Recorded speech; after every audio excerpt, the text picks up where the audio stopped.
अब एक बड़ी इंटरेस्टिंग खबर है।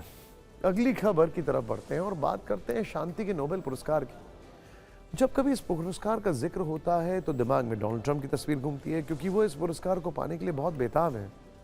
लेकिन शांति के नोबेल पुरस्कार वाली इस खबर का ट्रंप से कोई लेना देना नहीं है। Excuse me. बल्कि इस खबर के जनक हैं बीजेपी के राष्ट्रीय अध्यक्ष नितिन नवीन, जो कल एक दिन के बंगाल दौरे पर थे।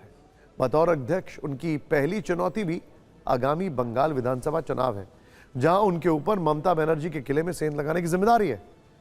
लेकिन अपने पहले ही बंगाल दौरे पर उनसे ऐसी भूल हो गई जिससे वो विरोधियों के टारगेट पर आ गए। नितिन नवीन ने गुरुदेव रविन्द्रनाथ टैगोर पर एक ऐसा बयान दिया जिसे सुनकर कोलकाता से लेकर दिल्ली तक तूफान आ गया।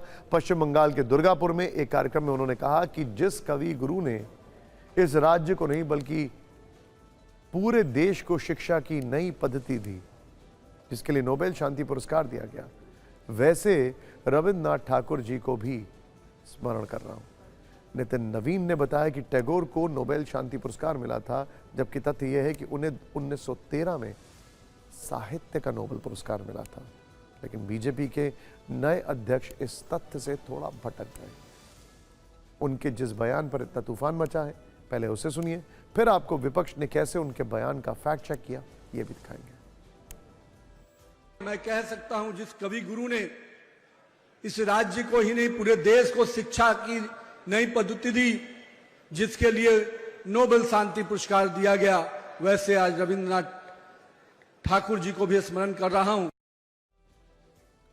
नए बीजेपी अध्यक्ष के बयान को सत्ताधारी तृणमूल कांग्रेस ने तुरंत लपका और उनका ज्ञानवर्धन शुरू कर दिया। टीएमसी सांसद महुआ मोइत्रा ने नितिन नवीन का फैक्ट चेक किया। महुआ ने उनकी जानकारी को दुरुस्त करते हुए सोशल मीडिया पर लिखा कि नहीं, नितिन नवीन, टैगोर को नोबेल शांति पुरस्कार नहीं मिला था। उन्हें 1913 में गीतांजलि के लिए साहित्य का नोबेल पुरस्कार जीता था। इस पर बीजेपी विधायक अग्निमित्रा पॉल ने जवाब दिया, नितिन नवीन की जुबान फिसल गई होगी, इसे लेकर कोई विवाद नहीं होना चाहिए। यानी बीजेपी इस मामले पर पानी डालने की कोशिश कर रही है, लेकिन सियासत थमती नहीं दिख रही है। समाजवादी पार्टी और कांग्रेस ने बीजेपी के नए अध्यक्ष के बयान को व्हाट्सएप यूनिवर्सिटी से अर्जित ज्ञान बताया, जबकि केंद्रीय मंत्री सुकांत मजुमदार ने यह कहते हुए पल्ला झाड़ लिया कि उन्होंने नितिन नवीन का बयान सुना ही नहीं। जिसके लिए नोबेल शांति पुरस्कार दिया गया, वैसे आज रविन्द्रनाथ ठाकुर जी को भी स्मरण कर रहा हूं। रविन्द्रनाथ टैगोर को मैंने सुना नहीं। ममता जी, आप जिस प्रकार से रविन्द्रनाथ टैगोर जी का अपमान किया आपने, आपको अधिकार ही नहीं रह जाता आप किसी पर उंगली उठाओ। अब उन्होंने व्हाट्सएप से कहीं से ज्ञान प्राप्त किया होगा तो अलग बात है, ये तो वो बता सकते हैं। पोतीराव को अगर पोतीराव बोल देता है अभिषेक बैनर्जी, जो टीएमसी बंगाल और बंगाली का अस्मिता लेकर बात करते हैं, नितिन नवीन जी जो बोले हैं वो स्लिप ऑफ टंग से ही बोले हैं।